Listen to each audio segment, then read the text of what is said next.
Alright, ladies and gents, you may have noticed that last week was a little bit on the downside of news. I refuse to fall into that negative cycle of terrible news stories because this week was pretty bad too. What I'm going to do instead is I'm going to talk about the positive news happening with Aptera, as well as go through a bunch of things that I liked. So, let's get started.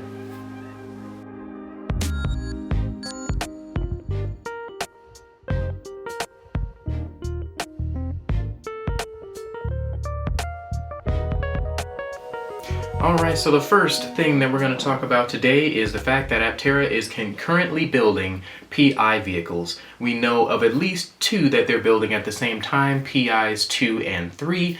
That is a fantastic bit of news for several reasons, but the biggest reason that that is an awesome piece of news is that they are learning and growing from PI 2 while doing PI 3, so they are gathering the ability to be even faster as time goes on. What I expect to happen is that as they are building these two concurrently, they're planning on building the next 3 or so concurrently as well. And yeah, probably by the time they hit the higher numbers of PIs, 7s and 8s and what have you, they will probably have the ability to make those PI vehicles fast enough to, make those PI vehicles on the assembly line as it goes down and things like that.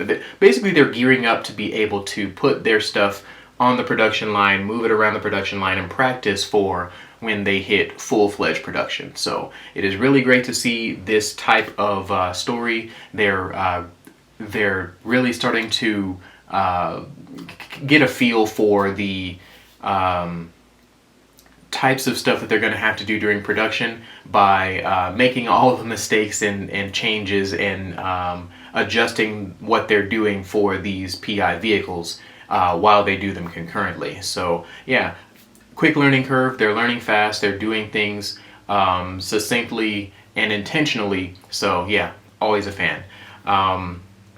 More imagery on the progress of the PIs. Steve Fanborough put up this post about a place to rest his coffee mug. Basically, this is the underbody, the chassis for the PI, not the chassis, wow. The underbody for the PI2, for the PI3 is going to be the thing that holds the batteries and bonds to the bottom of the Aptera's main body, the passenger area. So yeah, that's the third, the one for PI3. So yeah, just kind of proof that they're doing PIs 2 and 3 together. So yeah, it's a fun way to show that. Alright, so the next thing we're talking about is that this is happening. They are testing the production lights for the Aptera on what I assume is the production vehicle, at least in 1 or 2 of these pictures. It is fantastic to see. I am really stoked to see how all of this comes together. I'm guessing by the end of this month. I do not know that for certain, but it would make sense that they're done by the end of this month. If it's not the end of this month, then it might be a month or 2 down the line where they go ahead and finish both PIs 2 and 3 at the same time and just have a video of just them said. My head is swimming with the possibilities of this news that they're building things concurrently, and I just, in my head, I'm like, oh, I cannot wait to see maybe a drag race between the two PI vehicles or something, although I don't think that that is their actual purpose. So yeah, it's great to see that they're building them concurrently. It's great to see them testing headlights and tail lights and all those lights. Yeah, so yeah, good times. The first thing that I liked this week was a video by Tailosive EV where he actually got to get up close and personal with the cybercab. He got to approximately measure the vehicle, and it was just a fun interactive experience to see somebody else next to the cybercab rather, and doing their thing, making measurements and stuff like that. It was a really fun video. Suggest you check it out if you haven't already. The next thing that I like this week is yet another Tailosive EV video. this video kind of echoes exactly what I have been saying about big trucks for the longest time. I miss those little El Caminos and stuff like that because they were so darn practical and so darn fun to drive and things like that. So Telo trucks would be the truck that I would get. A Telo truck would be the truck that I get pretty much regardless, because they are a small form factor and don't compromise any of the utility and usability. So yeah, the other company that I'm looking at besides Aptera that I think is going to be a really great company is Telo Trucks. Yeah, it's not to say that I don't like other startups in the space, but those two are my cream of the crop. They're going somewhere types of companies. So another thing that I like this week, CATL goes all in for their solid-state EV battery mass production. They announced this some time ago, but I just caught wind of the story, so I'm talking about it now. They basically are making a 500 watt hours per kilogram battery for EVs and other applications. So it is great to see that they're finally making solid-state batteries real.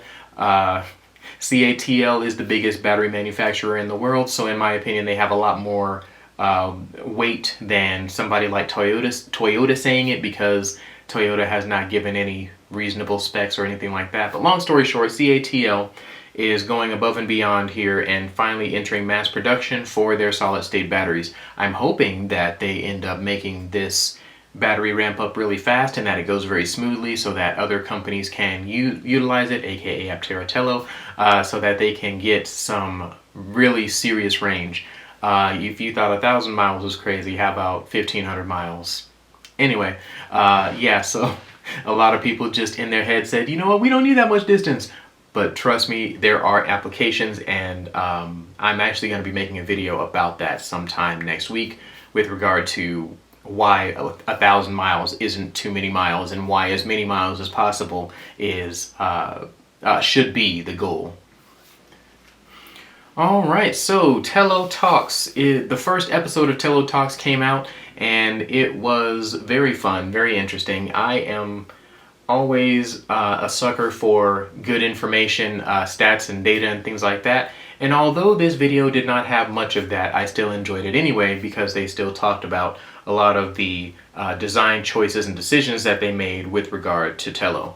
So yeah, good video if you're into hearing the people that created the thing talk about the thing. Yeah, fun times. Aptera went to CARB, and just for those who do not know, CARB stands for California Air Resources Board. Their sole job is to inform people about clean vehicles and clean tech and how to use it, and like they're just a resource for general knowledge with regard to clean energy and clean energy tech.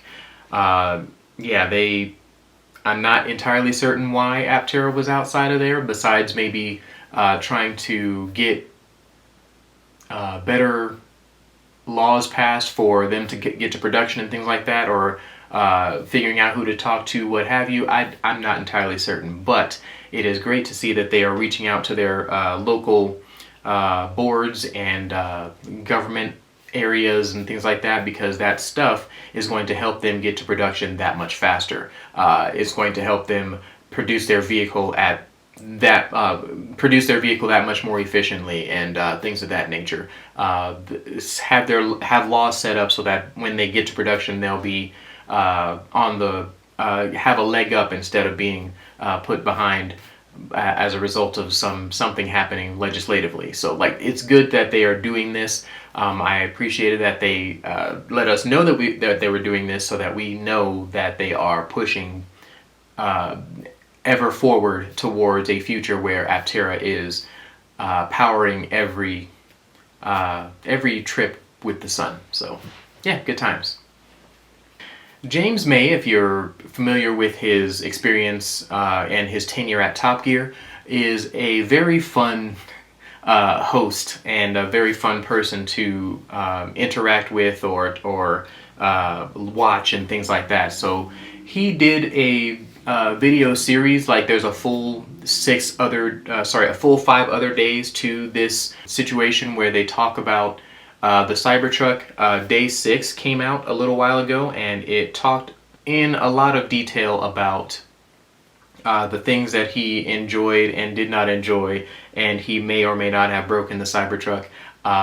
I don't know, how that shook out. But anyway, long story short, very fun video. Very chill guy. I enjoy watching his content because he's a very calming force. Like he's got a good Zen thing going on. So anyway, yeah, good video, fun video. I suggest you check it out. All right, and the last thing that I like this week, and my favorite channel just dropped a video that basically talked about Aptera's financials and kind of gave a brief overview of why they believe that Aptera will be just fine. I personally agree with their assessment, even though there are little challenges and things that are cropping up. Those things have been cropping up all throughout Aptera's life. I think that they will be just fine and dandy. But yeah, just making sure that people know that those things exist is a very good idea so that they understand what they're getting into from an investment standpoint when they open that back up again.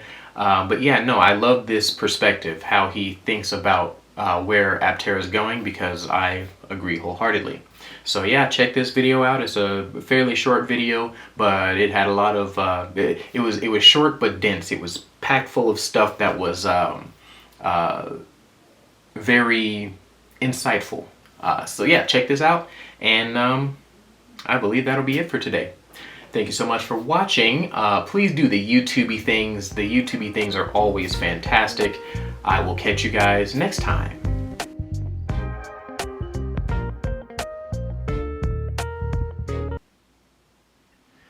There we go.